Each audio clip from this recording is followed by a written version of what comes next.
रक्षकच जेव्हा भक्षक बनतात तेव्हा सामान्य माणसाने न्यायाची अपेक्षा कोणाकडून करायची? एप्रिल 2026 मध्ये मद्रास उच्च न्यायालयाच्या मदुराई खंडपीठातून एक असा निकाल आला ज्याने संपूर्ण देशाचे लक्ष वेधून घेतले. तब्बल 9 पोलीस अधिकाऱ्यांना होय तब्बल 9 पोलिसांना न्यायालयाने फाशीची शिक्षा सुनावली. हे प्रकरण होतं सांतानकुलम कस्टोडियल डेथचं. वर्ष होतं 2020.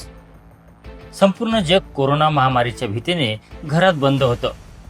लॉकडाऊनचे नियम कडक होते आणि याच लॉकडाऊनच्या नियमांचे उल्लंघन केल्याच्या एका क्षुल्लक कारणावरून तामिळनाडूतील एका 58 वर्षीय पित्याला आणि त्याच्या 31 वर्षीय मुलाला पोलिसांनी ताब्यात घेतलं.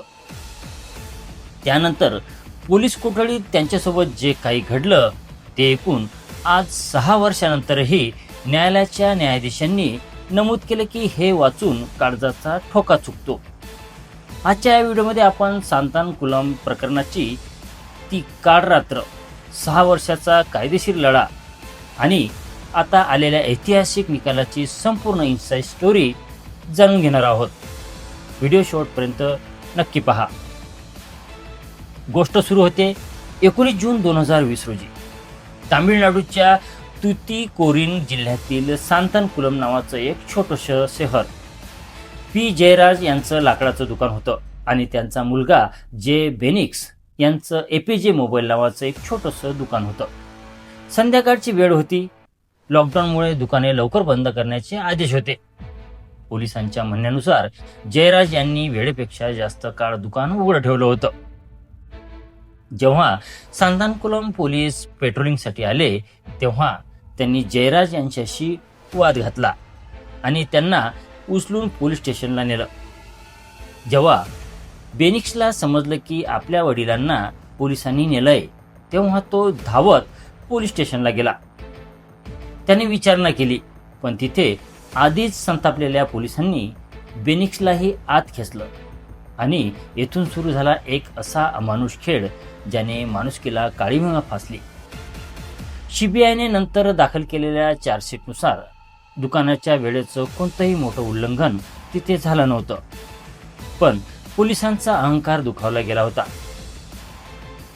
मित्रांनो, 19 आणि 20 जूनची ती रात्र सांतानकुलम पोलीस स्टेशनच्या बंद दाराआड बाप लेकावर अमानुष अत्याचार सुरू झाले.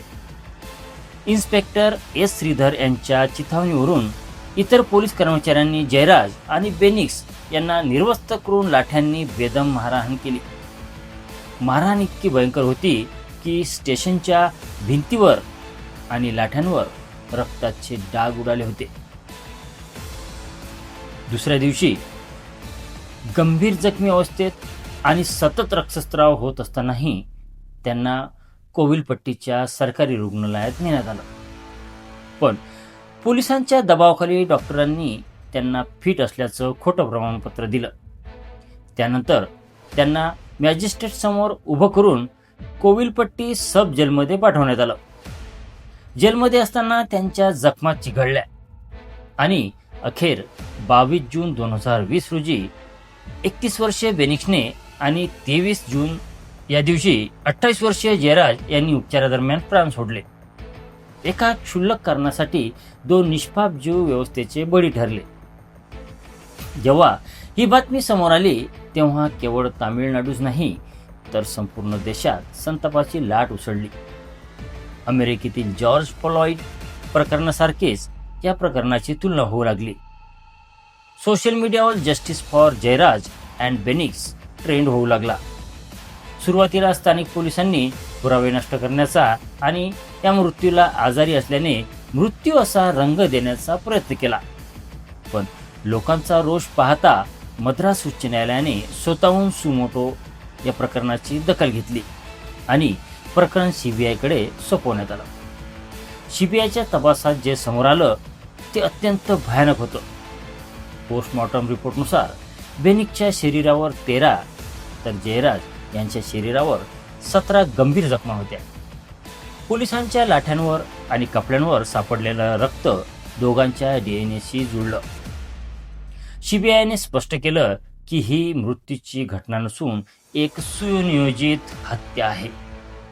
तब्बल 100हून अधिक साक्षीदारांची तपासणी झाली आणि 3 प्रत्यक्षदर्शींचे जबाब नोंदवले गेले.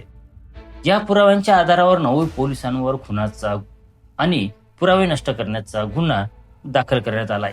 मित्रांनो, 6 वर्ष हा खटला चालला. अनेक तारखा पडल्या. अखेर 6 एप्रिल 2026 रोजी first additional districts and sessions court मदुराईचे न्यायाधीश जी मुथुकुमारन यांनी हा ऐतिहासिक निकाल दिला. न्यायालयाने या गुन्ह्याला रारेस्ट ऑफ रेअर अतिदुर्मिळ श्रेणीत टाकले. न्यायालयाने inspector S Shridhar, sub inspector Balakrishnan, Raghu Ganesh आणि इतर 6 पोलीस कर्मचारी अशा एकूण 9 पोलिसांना दुहेरी फाशीची शिक्षा सुनावली. एका आरोपीचा कोविडने मृत्यू झाला होता. न्यायालयाने आपल्या निर्णयात अत्यंत कडक शब्दात ताशेरे ओढले की ज्यांच्यावर कायद्याचे रक्षण करण्याची जबाबदारी आहे त्यांनीच कायद्याचे भक्षक बनून हा भयानक गुन्हा केला आहे. हे वाचून आमचाही थरकाप उडतो. इतकेच नाही तर न्यायालयाने दोषी पोलिसांना 1,40,00,000 रुपयांची नुकसान भरपाई बेनिकच्या आईला देण्याचे आदेश दिले आहेत. जर त्यांनी पैसे दिले नाहीत तर त्यांची संपत्ती जप्त केली जाईल असेही न्यायालयाने स्पष्ट केले. मित्रांनो, सांतानकुलमचा हा निकाल केवळ एका कुटुंबाला मिळालेला न्याय नाही, तर तो देशातील प्रत्येक नागरिकाचा न्यायव्यवस्थेवरील विश्वास दृढ करणारा निकाल आहे. वर्दीचा गैरवापर करून कुणीही कायद्याच्या वर होऊ शकत नाही, हा कडक संदेश या निकालातून गेला आहे. जरी फाशीच्या शिक्षेवर मानवाधिकार कार्यकर्त्यांचे दुतर्फान मत असले तरी या अमानुष कृत्यासाठी झालेली ही कठोर कारवाई ऐतिहासिक मानावी लागेल. तुम्हाला या निकालाबद्दल काय वाटतं? पोलीस यंत्रणेत अजून काय सुधारणा होण्याची गरज आहे? तुमचे विचार खाली कमेंट्समध्ये नक्की सांगा. आणि जर तुम्हाला हा व्हिडिओ माहितीपूर्ण वाटला असेल तर व्हिडिओला लाईक करा, तुमच्या मित्रांसोबत शेअर करा आणि अशा सविस्तर आणि अचूक माहितीसाठी सर्कल मराठी चॅनलला सबस्क्राईब नक्की करा. पुन्हा भेटूया अशाच एका नवीन माहितीपूर्ण व्हिडिओसोबत. तोपर्यंत सुरक्षित राहा, जागरूक राहा. धन्यवाद.